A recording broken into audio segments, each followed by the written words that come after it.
Okay, Dr. Edwards, thank you so much for joining me for this conversation. Yeah, We already know that we've talked about these things for a really long time, so I think it'll be helpful to frame our reflections about stillness and quiet and place and memory in Black life for students.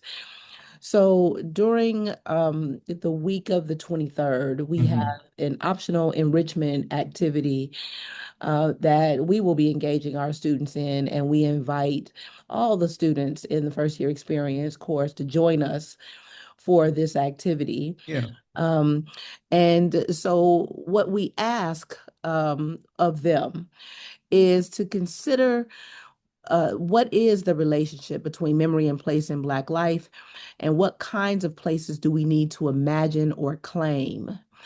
And we say these aren't just questions for history, they're fundamental to what it means to be a student. And so maybe you want to suggest something about why it is important that we take up these questions yeah, as we consider inviting these first year students into this life of the mind. yeah. I think it's one of the ways that HBCUs ultimately train students to be different in the world. That I think coming to an HBCU is not just about being around Black people. I Mhm. think it's about trying to immerse oneself in an experience that teaches patterns of being. Mm, Yeah. And I mhm, think that your activity, the question that you framed, and the kind of supplemental activity to go and visit the library, I mhm, think it's a part of that broader vision. When you ask the question, when you say, like, what kinds of spaces do we need to imagine and claim and reclaim? I mhm, feel that the library is one of those places that mhm. we need to claim, that we need to reclaim.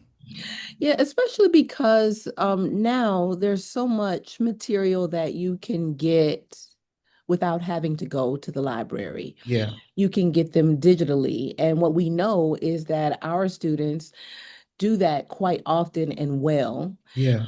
But in not actually visiting the library, a part of what you're suggesting is they miss out on something that is very important about Mhm. the experience of being in a place, and particularly that place. Mhm.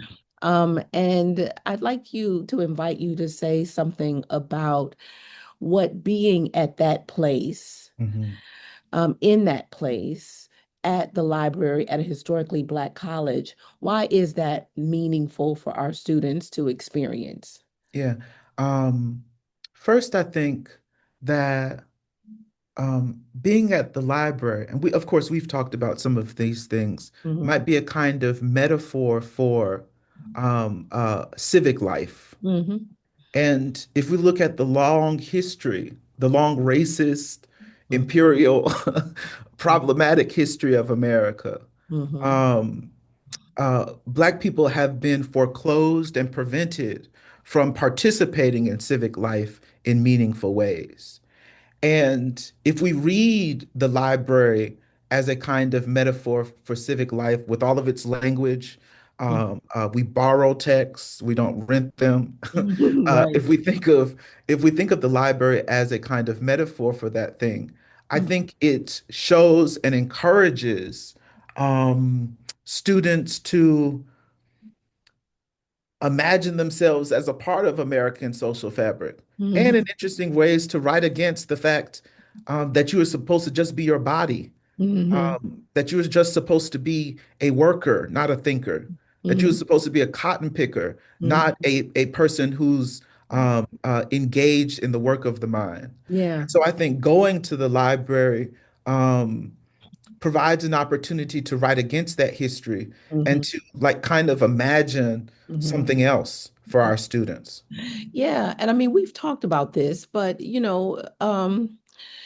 we do want our students to graduate from Spelman and vote in support of funding our libraries Yeah, because they understand how important they are as spaces. yeah, And given the way that we are now at a moment where we are returning to a particular kind of dark history in Mhm. American culture, I think it is important to go back to that archive to recognize the spaces that have attempted to be claimed as white supremacist spaces Mhm. have prevented Black full participation in them. Mhm. So I do want to share a story that John Hope Franklin, the eminent historian, told about his early experiences conducting archival research Mhm. while he was a graduate student at Harvard.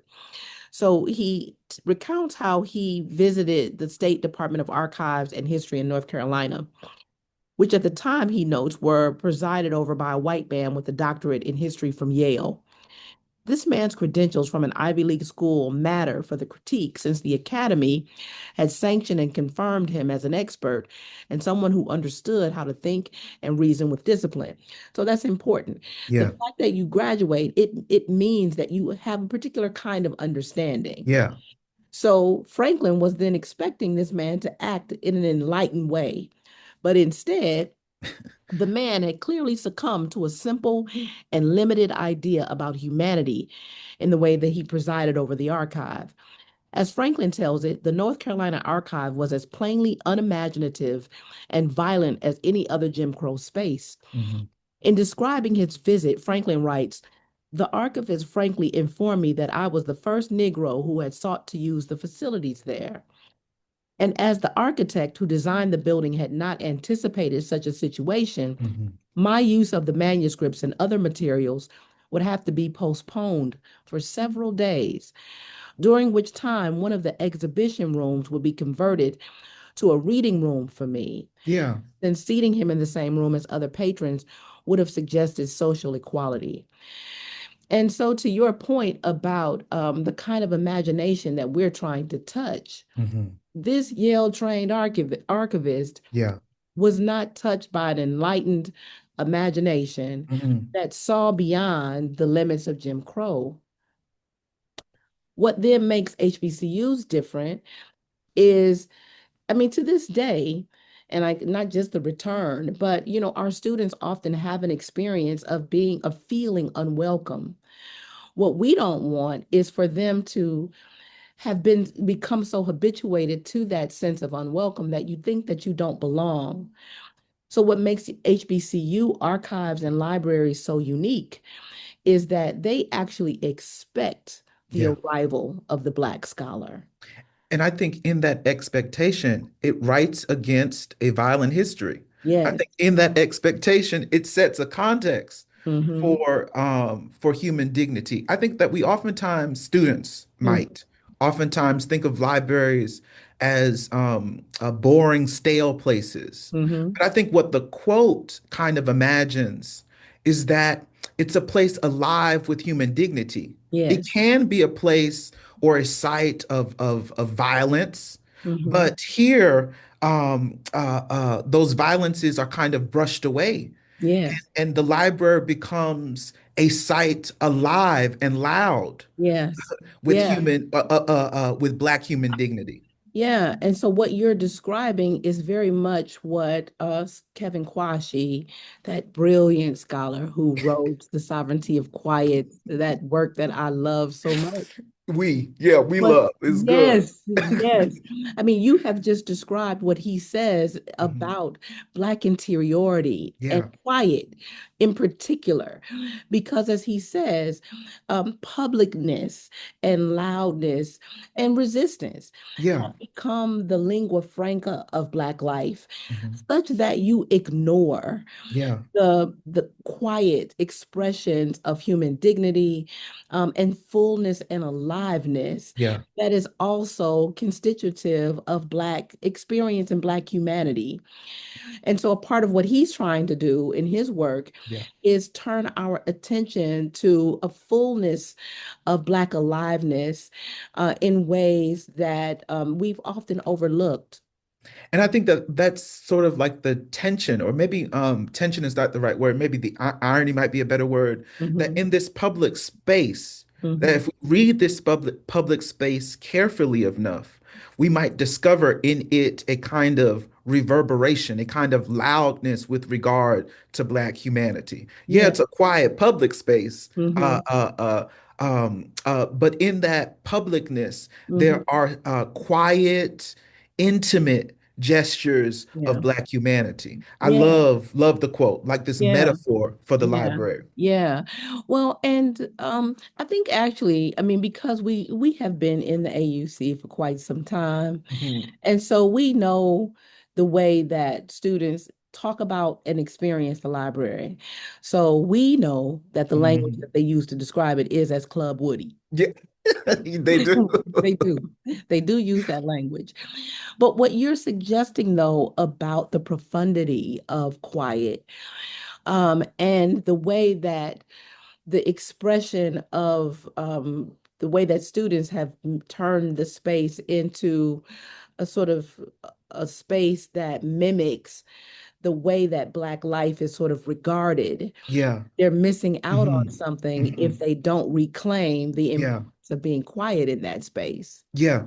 What I love about your like evocation of Kwashi is Mhm. that the way that he talks about quiet is not necessarily a person that's just alone, Mhm. that he uses quiet as a kind of organizing like it's oddly connected to intimacy. Mhm. Like, Mhm. and yes, I can be intimate with myself, but I Mhm. can also be intimate with others. Mhm. And so, what I Mhm. like about our reading of the Mhm. library as a kind of metaphor is that Mhm. I could have read the book at home. Yeah. I could have, like, the library as metaphor Mhm. invites me in all of its publicness Mhm. to kind of live out the metaphor, like Yeah. to live out quiet. Like Yeah. I'm not alone, but Yeah. I'm in public space with others, sharing and holding space with those others in ways that Mhm. are testifying of my humanity. Yeah, I love that. I mean, because as you were talking, I'm thinking about Morrison's The Dancing Mind and this Mm, idea that you need the reader to complete the meaning. It's something that you do together. yeah, So what does it mean to inhabit a space together that is designed for the cultivation of our interiority? yeah, How does our doing that as a community matter for my understanding of myself as well as my relationship to community? Is something that you're suggesting that he's calling our attention to, yeah. right? How do we do this intimate work together? Yeah, yeah. And I think, and not only intimate, but also sacred, like Yeah. also holy, hallowed work Yes. together. And because it's sacred, that I have to mind myself in sacred space. Uh, Yes. my grandma would say, mind yourself. Like, I Right. have, like, as I'm in that public space, I can't just do anything there. Yeah. I just can't treat that space that's been set aside, Yeah. that's been sanctified, that's been made hallowed for me Yeah. to engage in mind work in ways that will disrupt that space. That's it. So in doing Club Woody stuff Hmm. in Hmm. the library, we Yeah. kind of do a disservice to Yeah. the space that was curated for our intellectual engagement. Yeah. And I think it's important for students to understand that the way that you are sort of calling on the sacred has so much to do with the way that Toni Morrison thinks about our lives, right? Like Mhm, for her, as she says to Bill Moyer, people often say that they didn't ask to be born, but I think they did. And so the way that I understand that, what that means is that you ask the creator for life, and mhm, whatever that was so compelling that your wish was granted. And so what it means for you to have purpose is for you to discover what you said. mhm. And in order to do that, Yeah. you must maintain a practice that would allow you to get quiet enough and still enough to Mhm. recover, Mm. right? So I think, right, it does, it suggests that all lives are sacred. Yeah. So I was sharing with you earlier that the Israeli psychoanalyst Hmm. Dory Laub, he offers that the horrors of the Holocaust had everything to do with a collapse of witnessing. Hmm. And so Hmm. he writes of that experience that there was Mm, no longer an other to which one could say thou mm, mm. in the hope of being heard, of being recognized as a subject, of being answered. The historical reality of the Holocaust became thus a reality which extinguished philosophically the very possibility of an address, the possibility of appealing to or turning to another. But when one cannot turn to a you, one cannot say thou, even to oneself. Yeah. The Holocaust created in this way a world in which one could not bear witness to oneself. Mm. The tragedy. Yes, that's the tragedy. And so, a part of what it seems to me that we're similarly suggesting is that failing to appreciate the importance of this work, Mm. of honoring the ability to just recognize the thou in your relationship to self-actualization, is a part of an ongoing tragedy. I love, yes. Yeah. Right. Yeah. So, a part of what we are inviting students to recognize is, right, the sort of the sacred relationship Hmm. that study Hmm. has to that practice. Yeah. I often say to students that maybe like the way that they have been trained before they get to us is that what it means to be a good student is to get good grades, right? And that's how you know. But that cannot be all that is meaningful about it. Hmm. The sacredness that we've just described, to me, it's revealed when you really think about what a good student can do. Yeah. It means that you can pay attention, Hmm. that you can focus, that Hmm. you can listen. And when you can do all of that for the sake of someone else, we call that practice love. Yeah. Right? So that makes you, when you pay attention well, when you listen, when you are patient, Yeah. that makes you a good lover, Yeah. right? It makes you a good daughter, a good neighbor, a good cousin. Yeah. So the measure is actually love, not the A. If you get an A and can't do that, Yes. you Yes. fail, Yes. You failed. right? So a part of this return, right? Like the understanding that Hmm. you want to develop the practice of being still, Yeah. being quiet, Hmm. and paying attention and focusing. That has everything to do with how well you can love. Yeah, and I think that that is like rooted in Black feminist scholarship. Like Yeah. as you were talking, I thought about Bell Hooks's Teaching to Transgress, and Hmm. in one of those initial chapters, she's kind of musing on people. I imagine that she's talking about people like Foucault, but I don't know if she's talking about people like Foucault, Hmm. but people who like they've achieved, but their life in the doing of their lives, Hmm. in the way that they loved and held space with other people, Hmm. like that didn't demonstrate achievement. Yeah, yeah, yeah, yeah. Like that is, like I've been thinking about this a lot. Like there, at one point, Morrison gives this commencement address. It might have been the one at Rutgers, Hmm. and she asks, what does it take to be human without resources? Right. And so, right, like, so then, like, one of the characters that I read is Stampede Hmm. because you see him trying to figure that out, and it ultimately what he does is he devotes himself to service. Yeah, And again, and you see us, this is why that service requirement is so important.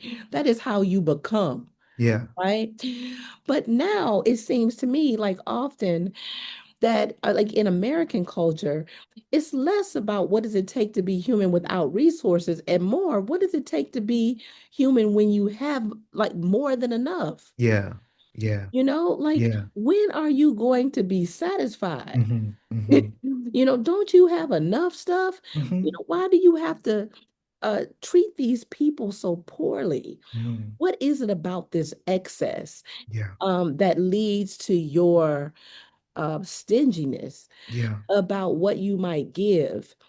But the question that she raises clearly is one where she's thinking about the contributions of those enslaved people, Yeah. the vocabulary of love. Yeah. And I feel maybe it's a stretch, but I feel that maybe the bench by the road, Mm-hmm. that the library itself Mm-hmm. um is a kind of, this is your language, I'm going to steal it for a moment, a kind of catechism, Mm-hmm. a Mm-hmm. kind of practice through which we pull away from excess and Yes. into quiet, Yes. where we pull away from noise and into another pattern of being. Yes. Yeah. Yes, that is a part of what, even in calling it right, a practice. Yeah. It absolutely is a catechism. We're inviting students to develop a ritual that supports the habits of uh, becoming for the sake of a recognition that Mm. their lives are sacred, as are the lives of others. Yeah. Yeah. Yeah. Yeah. hmm That to go in the library and to uh find a place to do your mind work. Yes. Like um uh we have a place for so many other things in the world. Yes. You know, I use Yes. this example. In your house, you have a place to sleep. Yes. You have a place to eat at the kitchen table. Yes. But we don't often set aside places Hmm. to just think and to do mind work. Yes. And I feel that a part of this activity is inviting students um, to create space for their mind work. Yes. Yeah, that reminds me of Susan Sontag's regarding the pain of others. At one point she writes, space reserved for being serious is hard to come by in a modern society whose chief model of a public space is the megastore. Yeah. Right. I mean, and there's a Tony K. Bambara short story Mm. called The Lesson, Yeah. where this teacher takes Yeah. kids from a inner city community, for lack of a better hmm language, to FAO Schwartz, a high-end toy store. hmm And at one point, they're looking at all these items and they're talking about how much they cost. And so she asks about, like, someone asked her about this paperweight. And the kids say, well, what's a paperweight? And and then maybe they talk about how much it costs. But at one point, she says something like, well, don't you have one on your desk at home? And then the character, like the central character, she's Yeah. speaking something like, yeah, she know we don't got no desk at home, because she been in our houses. But then the teacher says, well, it's important to have a desk for your work because, and someone cuts her off. Beautiful. Yeah. So I would ask students, well, to complete her statement. Why is it important for you to have a desk? That's Because important. generally, like in your dorm room, they don't just give you a vanity. Yeah. You also Yeah. have a desk, Yeah. right? So complete the sentence. Yeah. And so a part of what we are asking students to do with this is to complete the sentence. Yeah. Why is it important to be still? hmm Why is it important to be quiet? hmm Right? Why is it important to go to the library? Who are you when you go?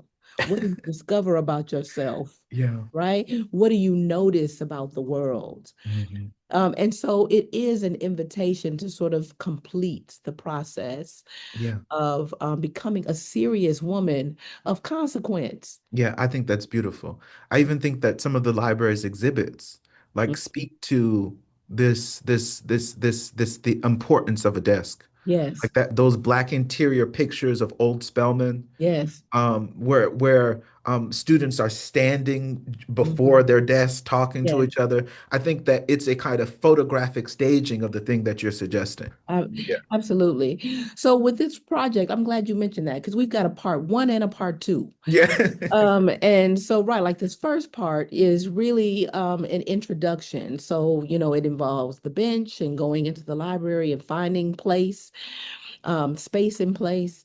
And then the second part deals with, the exhibition and the curation Yeah. of libraries, Mhm. particularly in the AUC. Mhm. So, well, thank you for the conversation. And I look forward to seeing how many of our students take up our invitation to meet themselves in quiet. I'm convinced that after this, all of them are going to go. Let's hope. All right. Thank you.